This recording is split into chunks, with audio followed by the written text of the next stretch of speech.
ನಮಸ್ಕಾರ ವೀಕ್ಷಕರೇ, UK19 ನ್ಯೂಸ್ಗೆ ಸ್ವಾಗತ.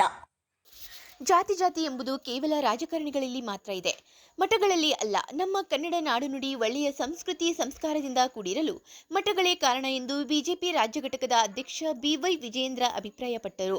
ಪಟ್ಟಣದಲ್ಲಿ ಯಲ್ಲಾಲಿಂಗ ಮಹಾರಾಜರ 44ನೇ ಪುಣ್ಯ ಸ್ಮರಣೋತ್ಸವದ ಕೊನೆಯ ದಿನವಾದ ಶುಕ್ರವಾರದಂದು ಪುಷ್ಪವೃಷ್ಟಿ ಕಾರ್ಯಕ್ರಮದಲ್ಲಿ ಮಾತನಾಡುತ್ತಾ ಮಠದ ಸಾಮಾಜಿಕ ಕಾರ್ಯಗಳಿಗೆ ಬೆಲೆ ಕಟ್ಟಲು ಸಾಧ್ಯವಿಲ್ಲ. ಇವತ್ತಿನ ದಿನ ಮನುಷ್ಯರಲ್ಲಿ ಮಾನವೀಯತೆಯ ಕೊಂಡಿಗಳು ಕಳಚಿ ಬೀಳುತ್ತಿವೆ. ಜಾತಿ, ಧರ್ಮ, ಜನಾಂಗ ಎಂಬ ಭೇದ ಭಾವಗಳಿಲ್ಲದೆ ಎಲ್ಲರನ್ನೂ ಒಂದೇ ತಕ್ಕಡಿಯಲ್ಲಿಟ್ಟು ತೂಗುತ್ತಿರುವ ಇಂತಹ ಮಠಗಳಿಂದ ಸಂಸ್ಕೃತಿ ಸಂಸ್ಕಾರ ಉಳಿಯಲು ಸಾಧ್ಯ ಎಂದು ಹೇಳಿದರು. ಈ ಕನ್ನಡ ನಾಡು ಭಾರತ ಭೂಮಿಯಲ್ಲಿ ಒಂದು ವಿಶಿಷ್ಟ ಸ್ಥಾನವನ್ನ ಪಡೆದುಕೊಂಡಿದೆ ಅಂತ ಹೇಳಿದ್ರೆ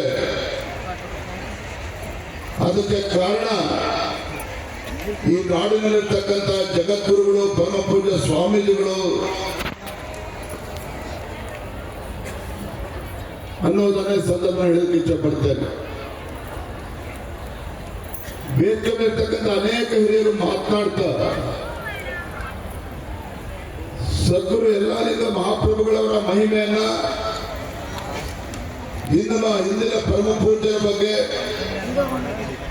ಅದೇ ರೀತಿ ಪರಮ ಪೂಜ್ಯ ಡಾಕ್ಟರ್ ಮುರುಘರಾಜೇಂದ್ರ ಮಹಾಸ್ವಾಮಿಗಳವರ ಬಗ್ಗೆ ಸಾಕಷ್ಟು ವಿಚಾರಗಳನ್ನ ತಮ್ಮೆಲ್ಲರ ಜೊತೆ ನಾನು ಕೂಡ ಕೇಳುವಂತಾಯಿತು. ಅನ್ನ ದಾಸೋಹ, ಅಕ್ಷರ ದಾಸೋಹ, ಜ್ಞಾನ ದಾಸೋಹದ ಮುಖೇನ ಬಹುಶಃ ಈ ಭಾಗದಲ್ಲಿ ಒಂದು ರೀತಿ ನಡೆದಾಡುವ ದೇವರು ಅಂತ ನಾವೆಲ್ಲರೂ ಕೂಡ ಆರಾಧಿಸಿ ಪೂಜಿಸಿ ನಮ್ಮೆಲ್ಲರ ಹೃದಯದಲ್ಲಿ ಮನೆ ಮಾಡಿರ್ತಕ್ಕಂಥ ಪರಮ ಪೂಜ್ಯ ಡಾಕ್ಟರ್ ಮುರುಘರಾಜೇಂದ್ರ ಮಹಾಸ್ವಾಮಿಗಳವರು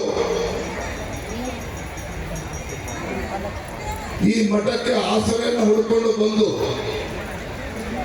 ಯಾವುದೇ ಜಾತಿ, ಯಾವುದೇ ಧರ್ಮ, ಯಾವುದೇ ಕುಲದವರು ಇರ್ಬೋದು, ಯಾರೇ ಬಂದರೂ ಸಹ ಅವನು ಯಾರು ಯಾವ ಜಾತಿ ಅಂತ ಹೇಳಿ ಲೆಕ್ಕಿಸದೆ ಇವನಾರವ ಎನ್ನದೆ ಇವ ನಮ್ಮವ ಅಂತಕ್ಕಂಥ ಅಣ್ಣ ಬಸವಣ್ಣನವರ 12ನೇ ಶತಮಾನದಲ್ಲಿ ಅಣ್ಣ ಬಸವಣ್ಣನವರ ಕ್ರಾಂತಿಯನ್ನ 21ನೇ ಶತಮಾನದಲ್ಲಿ ಇವತ್ತು ಮನಸ್ಸು ಮಾಡ್ತಕ್ಕಂಥ ಪುಣ್ಯದ ಕೆಲಸ ಯಾರು ಮಾಡಿದ್ದಾರೆ ಅಂತ ಹೇಳಿದ್ರೆ ಪರಮ ಪೂಜ್ಯ ಸ್ವಾಮೀಜಿಗಳವರ ನೇತೃತ್ವದಲ್ಲಿ ಆಗಿದೆ ಅನ್ನೋದನ್ನ ನಾನು ಸಂದರ್ಭದಲ್ಲಿ ಬಹಳ ಹೆಮ್ಮೆಯಿಂದ ಹೇಳಲಿಕ್ಕೆ ಇಷ್ಟಪಡ್ತೇನೆ. ಆ ಕಾರಣಕ್ಕಾಗಿನೇ ಬಹುಶಃ ನಮ್ಮ ಸ್ನೇಹಿತರು ಮಾತಾಡ್ತಾ ಹೇಳ್ತಾ ಇದ್ರು, ಜಾತ್ರೆನಲ್ಲಿ 3 ದಿನಗಳ ಕಾಲದಲ್ಲಿ ಸುಮಾರು 25 ಲಕ್ಷಕ್ಕೂ ಹೆಚ್ಚು ಭಕ್ತರು ಬಂದಿದ್ದಾರೆ ಅಂತ ಹೇಳಿದ್ರೆ ಬಹುಶಃ ನನಗೇನಾದ್ರು ಆಶ್ಚರ್ಯ ತರ್ತಕ್ಕಂಥ ಸಂಗತಿ ಅಂತ ನನಗೇನು ಅನ್ಸೋದಿಲ್ಲ. ಅಂದ್ರೆ ಆ ರೀತಿ ಸಮಾಜಮುಖಿಯಾಗಿ ಇವತ್ತು ಈ ಪೂಜ್ಯ ಕ್ಷೇತ್ರ ಪರಮ ಪೂಜ್ಯ ಸ್ವಾಮೀಜಿಗಳು ಮಾಡ್ತಾ ಇದ್ದಾರೆ ಅಂತ ಹೇಳಿದ್ರೆ ಇದು ಯಾವ್ದು ಲಕ್ಷ್ಯ, ಇವತ್ತು ಯಾವುದು ಕೂಡ ನಾವು ಬೆಲೆ ಕಟ್ಟೋದಕ್ಕೆ ಸಾಧ್ಯ ಇಲ್ಲ. ನಾನು ಸಂದರ್ಭದಲ್ಲಿ ವೇದಿಕೆಯಲ್ಲಿರ್ತಕ್ಕಂಥ ಚೂನಪ್ಪ ಪೂಜಾರಿ ಅವರಿಗೆ ಮತ್ತು ಶಶಿಕಾಂತ್ ಗುರೂಜಿ ಅವರಿಗೆ ನಾನು, ಅದೇ ರೀತಿ ನಮ್ಮ ಕುರ್ಚಿ ರಾಜು ಅವರಿಗೂ ಕೂಡ ನಾನು ಧನ್ಯವಾದಗಳನ್ನು ತಿಳಿಸೋಕೆ ಇಷ್ಟಪಡ್ತೇನೆ.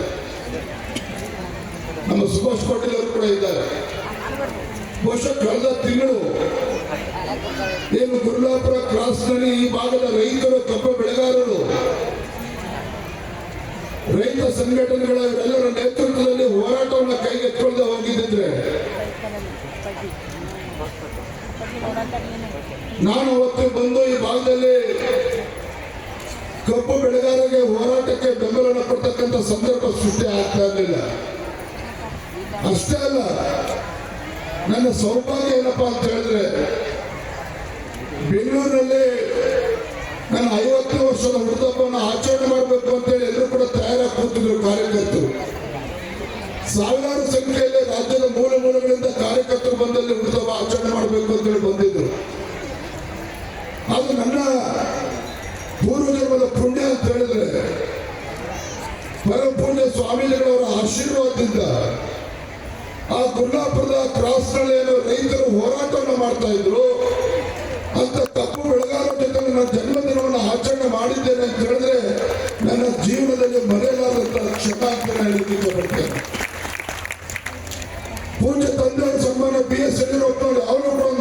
ಹೇಳ್ತಾ ಇರ್ತಾರೆ. ಉತ್ತರ ಕರ್ನಾಟಕದ ಜನರಲ್ಲಿ ಬಡತನ ಇರ್ಬೋದು, ಉತ್ತರ ಕರ್ನಾಟಕದ ಜನರಲ್ಲಿ ಬಡತನ ಇರ್ಬೋದು, ಹೃದಯ ಶ್ರೀಮಂತಿಕೆಗೆ ಯಾವುದು ಕೊರತೆ ಇಲ್ಲ ಅನ್ನೋ ಮಾತನ್ನ ಪೂಜ್ಯ ತಂದೆಯವರು ಯಾವತ್ತೂ ಕೂಡ ಹೇಳ್ತಾ ಇರ್ತಾರೆ. ನಮ್ಮ ಅನೇಕ ನಮ್ಮ ಶಾಸಕ ಶಶಿಕಲಾ ಅಕ್ಕ ಜೊಲ್ಲೆಯವರು ಕೂಡ ವ್ಯಕ್ತಗಳಿದ್ದಾರೆ. ಇವತ್ತು ಯಡಿಯೂರಪ್ಪನವರು ಒಬ್ಬ ರಾಜಕಾರಣಿಗಳಷ್ಟೇ ಅಲ್ಲ, ನುಡಿದಂತೆ ನಡೆದಿರ್ತಕ್ಕಂಥ ಒಬ್ಬ ಮಾಜಿ ಮುಖ್ಯಮಂತ್ರಿ, ಒಬ್ಬ ರೈತ ನಾಯಕ, ಒಬ್ಬ ಹೋರಾಟಗಾರರು. ನಾನು ಯಡಿಯೂರಪ್ಪನ ತಂದೆಯವರಿಗೆ ನಾಳೆ ದಿನ ಹೊತ್ತು ಮೊಗಲ್ಕೋಡ್ ಮಠಕ್ಕೆ ಹೋಗ್ತಾ ಇದ್ದೇನೆ, ಕಾರ್ಯಕ್ರಮಕ್ಕೆ ಹೋಗ್ತಾ ಇದ್ದೇನೆ ಅಂತ ಬಹಳ ಸಂತೋಷನ ಪಟ್ಟರು. ಅಂತ ಪರಮಪೂಜ್ಯ ಸ್ವಾಮೀಜಿಗಳ ಒಂದು ದರ್ಶನ ಪಡೆದುಕೋ, ಅವರ ಆಶೀರ್ವಾದನ ಪಡೆದುಕೋ ಅನ್ನುವ ಮಾತನ್ನ ಪೂಜ್ಯ ತಂದೆಯವರು ಕೂಡ ಹೇಳಿದರು. ಸಾನ್ನಿಧ್ಯ ವಹಿಸಿದ್ದ ಮುಗಲ್ಕೋಡ್ ಮಠದ ಪೀಠಾಧಿಪತಿ ಮುರುಘರಾಜೇಂದ್ರ ಸ್ವಾಮೀಜಿ, ಆಳಾಗಿ ದುಡಿದರೆ ಅರಸನಾಗಿ ಉಣ್ಣಬಹುದು, ಸತ್ಯ ಧರ್ಮದಿಂದ ನಡೆದರೆ ಕಷ್ಟಗಳೇ ಇಲ್ಲದ ನಮ್ಮ ಜೀವನ ಸರ್ವಶ್ರೇಷ್ಠವಾಗಿ ಸ್ವರ್ಗದ ಕಡೆ ನಡೆಯುತ್ತದೆ ಎಂದು ಆಶೀರ್ವಚನ ನೀಡಿದರು. ಮುಗಲ್ಕೋಡ್ ಮಠ ಸರ್ವಧರ್ಮ ಸಮನ್ವಯ ಸಾರುತ್ತದೆ. ಸಮಾಜ ಬಹಳ ಸೂಕ್ಷ್ಮವಾಗಿದೆ. ಜೀವನಕ್ಕೆ ಸಂಕಟ ಬಂದರೂ ಕೂಡ ಶ್ರದ್ಧೆ ಭಕ್ತಿಯಿಂದ ನಡೆದು ನಾವೆಲ್ಲರೂ ಒಂದು ಎಂಬ ಭಾವ ಪ್ರೇಮದತ್ತ ಬದುಕು ನಮ್ಮದಾಗಬೇಕು. ಎಲ್ಲರೂ ನ್ಯಾಯ ಧರ್ಮದಿಂದ ನಡೆಯಬೇಕು ಎಂದರು. ಆ ಸಂಕಲ್ಪದ ಸಿದ್ಧಿಯ ಜೊತೆಗೆ ಎಲ್ಲ ಲಿಂಗ ಪ್ರಭುಗಳೇ ಸ್ವತಃ ಬಂದು ನಿಮ್ಮ ಎಲ್ಲ ಕಾರ್ಯವನ್ನು ನೆರವೇರಿಸಿಕೊಡ್ತಾರೆ. ಇವತ್ತು ಇಲ್ಲಿ ನಮ್ಮ ವೇದಿಕೆ ಮೇಲೆ ನಮ್ಮ ಶಶಿಕಾಂತ್ ಗುರೂಜಿ ಅವರಿದ್ದಾರೆ. ಶಶಿಕಾಂತ್ ಗುರೂಜಿಯವರು, ಚಿನ್ನಪ್ಪ ಪೂಜಾರಿಯವರು ಕೆಲವೊಂದು ದಿವಸಗಳ ಹಿಂದೆ ಇಲ್ಲಿ ಒಂದು ದೊಡ್ಡ ಹೋರಾಟ ಆಯಿತು. ನಿಮ್ಮೆಲ್ಲರಿಗೂ ಗೊತ್ತು, ರೈತರ ಹೋರಾಟ. ರೈತರ ಎದರ ಹೋರಾಟ ಅಂದರೆ ಕಬ್ಬಿನ ಬೆಲೆಯನ್ನು ಹೆಚ್ಚಿಗೆ ಕೊಡಬೇಕು ಅನ್ನುವಂತಹ ಒಂದು ಹೋರಾಟವನ್ನು ಮಾಡಿದ್ರು. ಆ ಹೋರಾಟಕ್ಕೆ ಮುಗಲ್ಕೋಡ್ ಮಠ, ಮುಗಲ್ಕೋಡದ ಗುರುಗಳ ಶಕ್ತಿಯನ್ನು ಕೂಡ ಒಂದು ಬಲವಾಗಿ ನಿಂತು ಎಲ್ಲ ಈಗ ಗದ್ದಿಗೆಗೆ ಸಂಕಲ್ಪವನ್ನು ಮಾಡಿ ಅಲ್ಲಿ ಹೋದಾಗ ನಾನು ಗದ್ದಿಗೆಗೆ ಹೋಗಿ ಆ ಹೋರಾಟಕ್ಕೆ ಹೋಗೋದಕ್ಕಿಂತ ಮುಂಚೆ ಗದ್ದಿಗೆಗೆ ಒಂದು ಸಂಕಲ್ಪವನ್ನು ಮಾಡಿದೆ. ಏನು ಅಂದರೆ, ನಾನು ಇಲ್ಲಿಯವರೆಗೂ ಮುಗಲ್ಕೋಡ್ ಮಠದ ಇತಿಹಾಸದೊಳಗಡೆ ಯಾವ ಹೋರಾಟದ ಕಾರ್ಯಕ್ರಮದಲ್ಲಿ ನಾನು ಪಾಲ್ಗೊಂಡಿಲ್ಲ. ಪಾಲ್ಗೊಳ್ತಕ್ಕಂಥದ್ದು ಇದು ಮೊದಲನೇ ಕಾರ್ಯ. ಹಾಗಾಗಿ ಈ ಹೋರಾಟಕ್ಕೆ ನಾನು ಅಲ್ಲಿ ಹೋದಂತಂದರೆ ಭಾಳ ಜನ ನನ್ನನ್ನು ಆಶ್ಚರ್ಯ ದೃಷ್ಟಿಯಿಂದ ನೋಡ್ತಾರೆ. ಮುಗಲ್ಕೋಡಪ್ಪರು ಇಲ್ಲಿ ಬಂದಿದ್ದು ಸತ್ಯನೋ ಸುಳ್ಳು ಅಂತ ಒಂದಿಷ್ಟು ಯೋಚನೆ ಮಾಡುವಂಥ ಪರಿಸ್ಥಿತಿ ಇದೆ. ಅದಕ್ಕೆ ನಾನು ಇವತ್ತು ನಿನ್ನ ಮಹಾಮಠದ ಪರಂಪರೆಯ ವಾರಸುದಾರಾಗಿ ಇವತ್ತು ನನ್ನಲ್ಲಿ ಹೊಂಟಿದ್ದೇನೆ. ಎನ್ನ ಮಾನ ಅಪಮಾನ ನಿನ್ನದು, ಎನ್ನ ಮಾನ ಅಪಮಾನ ನಿನ್ನದು. ಏನು ಮಾಡ್ತೀವಿ? ಮುಗಲ್ಕೋಡ್ ಮಠದಿಂದ ನಾನು ಇವತ್ತಲ್ಲಿ ಹೋದರೆ ಆ ರೈತರಿಗೆ ಗುಲಾಬ್ ಹಚ್ಚೆ ಬರಬೇಕು ಅಂತ ಆಶೀರ್ವಾದ ಮಾಡುವಂತ ಮಾಡಿ ಹೋಗಿದೆ. ಅವರು ನಾವು ಶಿವಾನಂದ ಪಾಟೀಲ್ ಬೇರೆ ಯಾರು ಅಲ್ಲ, ನಮ್ಮ ಶ್ರೀಮಠದ ಭಕ್ತರಿಗೆ, ನಮ್ಮ ಶ್ರೀಮಠದ ಹುಲಿನಿ ಅಂತ ದೊಡ್ಡಪ್ಪರ ಹೆಸರಿಟ್ಟಿರ್ತಕ್ಕಂಥವ್ರು. ವಿಜಯಗೌಡ ಪಾಟೀಲಿಗೆ ಹೆದರಾಗತ್ತಿದ್ರು, ರೈತರು ಏನಾದರೂ ಮಾಡ್ತಾರ ಅಂತ. ಅವಾಗ ನಾನು ನಮ್ಮ ವಿಜಯಗೌಡಿಗೆ ಹೇಳಿದೆ, ನಾನು ಇರ್ತೀನಿ, ಏನು ಹೆದರ ಅವಶ್ಯಕತೆ ಇಲ್ಲ. ಗುರೂಜಿಯವರು, ಚಿನ್ನಪ್ಪ ಅವರು ಎಲ್ಲರೂ ಇದ್ದೇವೆ.